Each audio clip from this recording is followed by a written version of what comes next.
central role in developing the museum, which opened last April of this year. Peter earlier worked as a lawyer, writer and environmentalist, and was awarded the Order of Australia Medal in 2012 for his work service over a period of some 30 years in the environmental, executive and advocacy roles. Peter's family comes from Mitaka, and they first were in Zunanika, as he said, but they first came to Australia, meaning Julie, and then moved to Sydney. It's with great pleasure that I hand over to Peter. Thank you, Maria. Am I sounding okay? Yes. All right, if I've got your attention. Yes. The Roxy buildings in the town of Bingborough in northern New South Wales were built in 1936 by three men from the Greek island of Kythera: Manuel Moroney, Peter Ferris and George Solomon. The buildings comprise an impressive Art Deco cinema and adjoining cafe, together with several shops.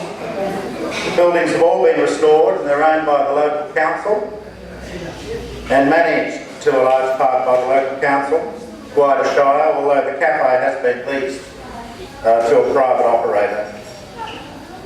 A nearby guest house, which is still standing, is also part of the original development and might one day return to the Roxy franchise. My generation knew very little about the Roxy Theatre in Bingborough, but one of the men involved was my papu, Panayotis Viros, known in his village Mitada by his Paratukli Kazahamus. This connection made me very interested in the Roxy Theatre when I heard about it, as it was being restored by the council using state government and federal government funds. I heard about that in about 2004. Over the ensuing year or so, I researched and wrote a book telling the story of the Roxy Theatre and the associated development, entitled Katsahamos and the Great Idea. The book was published in 2006, and I believe it has helped to establish the Bingborough Roxy as a place of some note in the history of Greek and especially Kytherian settlement in Australia. In April 2011, the council committed to developing a Greek museum with the town's Roxy buildings in acknowledgement of the significant Greek history of the Roxy.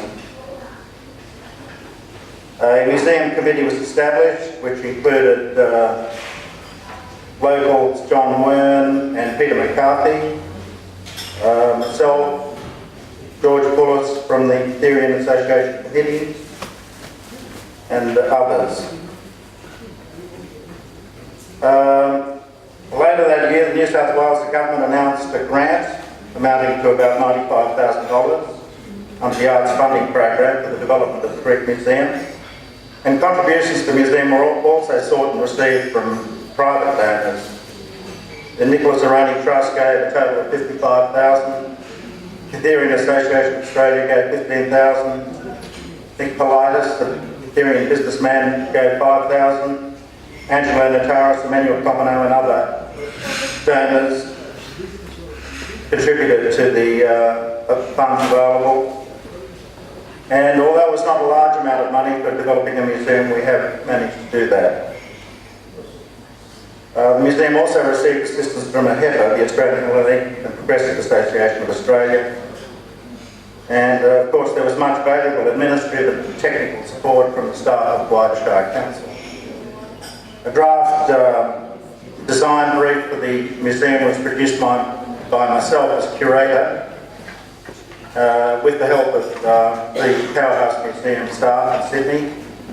The design brief was approved by the Museum Committee, and for the installation I had the expert assistance of Jenny Kantner and Russell McGee of Convergence Associates, very highly regarded design consultancy from Melbourne who've done many museums. And, sorry? And Miss Sandy McNaughton also made a big contribution. The Governor opened the museum in 2014 in April, and some 300 people attended.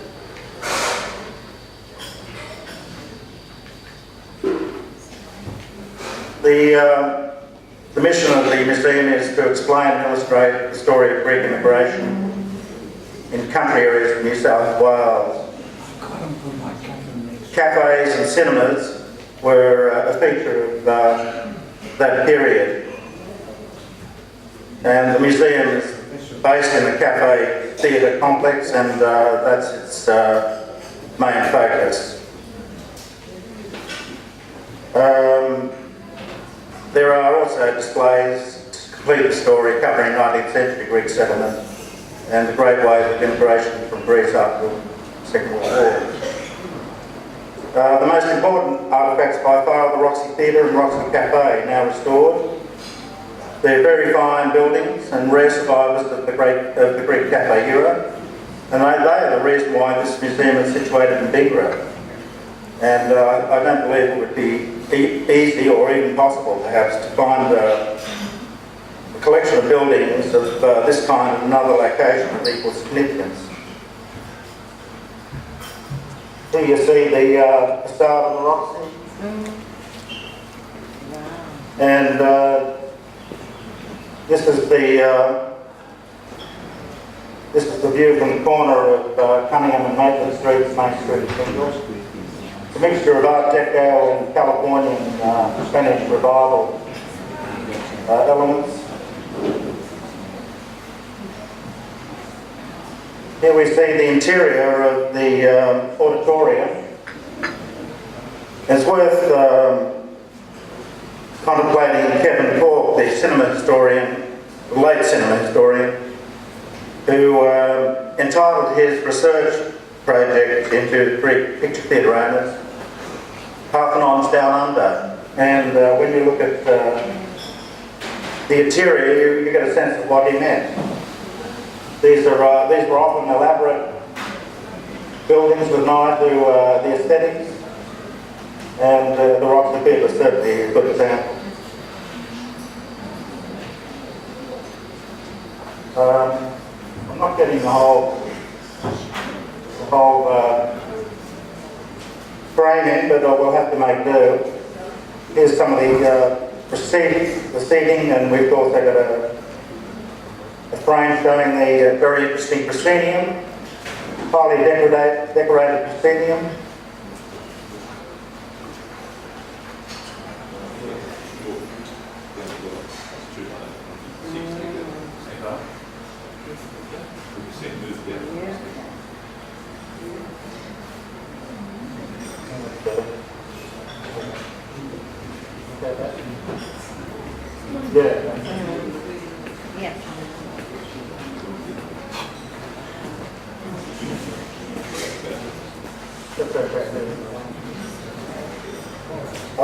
Now that we've got the whole frame, you can see another Art Deco motif over one of the doorways.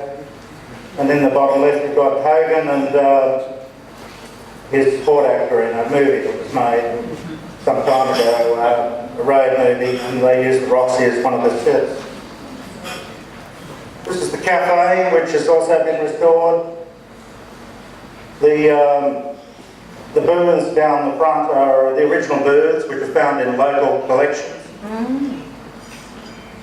Sourced from these huge sheds that all these old timers have around Bingra, and you go through them and you find bits of the Roxy in them.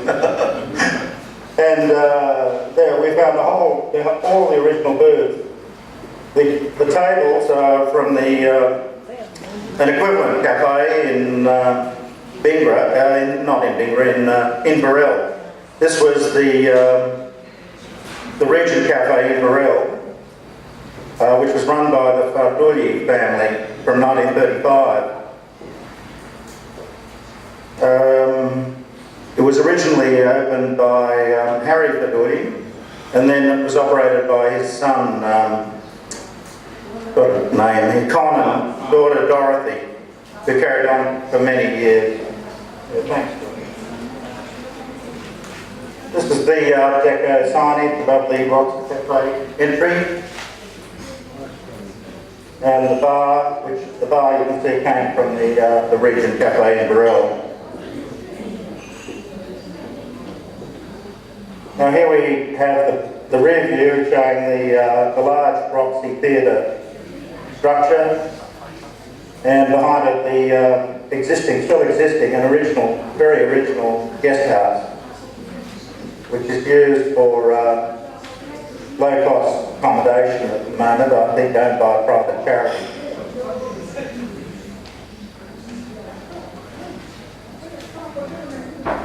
This slide shows the interior of the theatre, which occupies the whole of one of the Roxy shops and part of the adjoining shop. The entry to the museum is through a door on the right, which you can't see here, but it comes in from the Tourist Information Centre.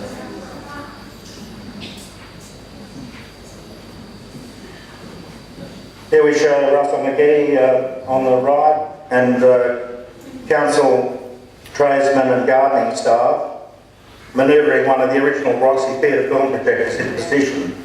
The projector serves both as an exhibit and gives the impression that it is projecting the museum's Greek immigrant journey video.